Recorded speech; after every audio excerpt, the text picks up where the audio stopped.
sa isang pinagpalang gabi po sa ating lahat. Welcome po sa ating prayer for the nations. Ayan, sobrang bilis ng panahon dahil it's 2025 na. Amen. And this year is a year of immeasurable possibilities. Tama po ba? And yun, before we start po, let us pray. Yes, Lord Heavenly Father, we thank you, Panginoon, sa gabi na to na pinagkaloob niyo po sa amin, Lord, sa opportunity na to, Panginoon, na makapag-share ng salita mo, Panginoon. Lord, we pray, Panginoon, na patuloy mo po kong balutan, Panginoon, sa oras na to.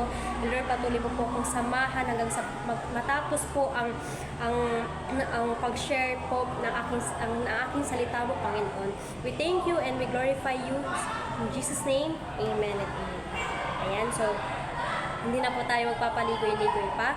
Ang title po natin sa gabing ito ay Possibilities Through Trust in God. Ayan, so sabi po, actually po yung preach po kanina is related din po sa i-share ko po ngayong gabi.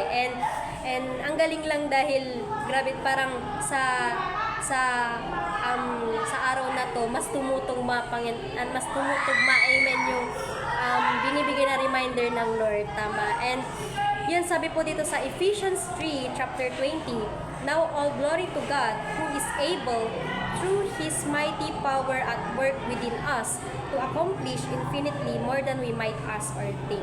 Amen. Now Him who is able to do immeasurably more than we all ask or imagine according to His power that is worked within us. Amen. He is immeasurably more than we all ask. So God is able to do something in your situation right now. Amen. He is able to protect us from all the things. Amen po ba? Ganun po kalawak o kalalim yung pag-ibig sa atin ng Panginoon that even in this time, amen, He will never abandon His people and He will never leave His people. Amen. And sabi nga po sa verse na andyan, more than we might ask or think. Amen. More than what we can imagine. More than what we can ask. Amen. God can still do it in our season. Amen. In our time. Amen. Sa family mo, sa ministry na pinagkaloob ng Lord sa'yo. Amen. Sa finances pa. Amen. At sa iba pa. He is able to do exceedingly and immeasurably more than what we can ask. Amen. Tama. As long as lagi tayong nagtitiwala, amen, sa Panginoon. And it reminds us that God's power is not limited by our circumstances. Tama. If God can do more than we ask, then we are called to ask boldly and trust in His greater ability. Amen po ba? It's 2025. Amen. Dapat mas lumawak ang ating tiwala at Panginoon dahil if you trust in Him, surely na He will never disappoint you. Tama po ba? And so, yan, meron po akong dalawang points na inihanda. Ayan, so ang first point po natin sa gabing ito ay faith makes all things possible. Ayan, pwede po natin siyang i-comment sa comment section. Faith makes all things possible. So, sabi po dito sa Mark chapter 9 verse 23, if you can, said Jesus, everything is possible for one who believes. Amen. So this verse really remind us to step out in faith. Amen. Even when circumstances, amen, seems so impossible. Tama. At dito po sa chapter na to, may parang isang ama na desperado na lumapit siya kay Jesus. Amen. At yung anak niya may maling nangyayari sa kanya. Amen. At yung gumawa nung time na gumagawa siya ng paraan para mapagaling yung anak niya, sinubukan niyang pagalingin sa mga disciples ni Jesus. Pero ang ending parang walang nangyari, tama. Hindi nila ito nagawa, kaya sobrang lungkot niya. And dumating siya sa point, amen, na dumating siya sa point na sinabi niya kay Jesus na kung kaya mong gawin ang kahit ano, tulungan mo kami. Yan po yung sinabi niya. And sumagot si Jesus at ang sabi niya, mangyayari ang lahat, ang sino mang may pananampalataya. Amen. Sabi niya, everything is possible for one who believes. Amen. Kaya agad niya itong pinagaling. Amen. It's another reminder sa atin na hindi laging madali pero laging posible. Amen. Hindi laging madali pero laging posible. Tama po ba? And dahil hindi lahat ng gusto natin ay agad-agad matutupad. Tama. Ibig sabihin nito, kayang gawin ng Diyos ang higit pa sa kaya nating isipin. Tama po ba? Na kahit na may duda tayo, amen, huwag tayong mahihiyang lumapit sa Kanya. Amen po ba? Kapag may problema tayong napakabigat o sitwasyong parang imposible, tama, alalahanin natin na ang sinabi ni Jesus na magtiwala tayo. Tama. Magtiwala tayo sa Kanya. Kahit pamaliit ang pananampalataya natin, si Jesus lang ang nagpapalakas at nagpapabuo. Amen po ba? Yan. Sorry po dahil sinisipon po tayo.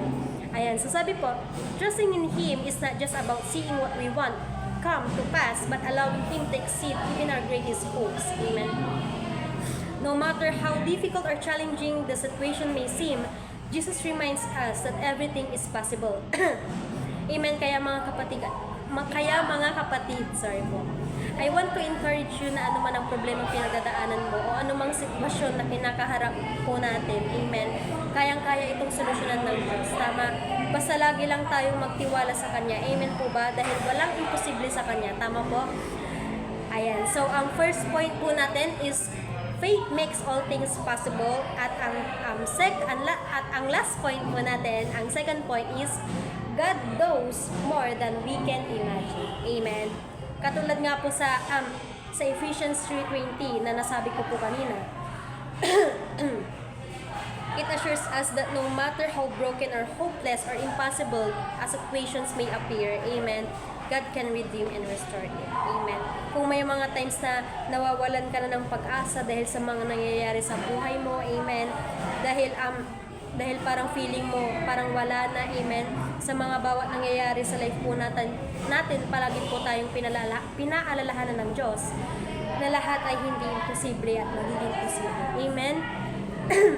Siguro dumating na tayo sa point na pati ang Lord natatanong natin kung anong mali natin, amen, na kung bakit may mga parts sa life natin na hindi pa natutupad ng Panginoon, amen. Maybe the Lord is working on it, amen. Kaya maraming challenges or trials, amen, is para mas tumibay tayo sa pananampalataya, tama, at hindi tayo tumigil, amen, sa pananampalataya, amen. And trusting in Him is not just about seeing what we want come to pass, but allowing Him to exceed even our greatest hopes. Amen. Minsan kasi sobrang focus na tayo sa kung ano lang hinihingi natin, parang Lord, ito lang talaga yung kailangan ko. Amen. Pero si Lord laging may mas maganda, mas mataas na plano kaysa sa iniisip natin. Amen. Kapag natitiwala tayo sa Kanya, hindi lang yung tungkol sa makuha natin yung hinihingi natin, tama, kundi sa pagbibigay sa Kanya ng space na ipakita na kaya niyang higitan pa ang mga inaasahan natin. Amen. For example po is ako may iniisip akong maliit na blessings na hinihintay kay Lord. Amen. Pero si Lord pala, ang plano niya pala ay mas malaki. Amen. Yung tipong beyond sa kaya mong imagine. Amen. So ang pagtitiwala sa Kanya ay hindi lang Lord, gawin mo to, kundi Lord, bahala ka na kasi alam kong mas maganda ang plano mo kaysa sa naiisip ko. Amen. It's like saying, Lord, ikaw na ang bahala. Amen. Surprise me. Amen.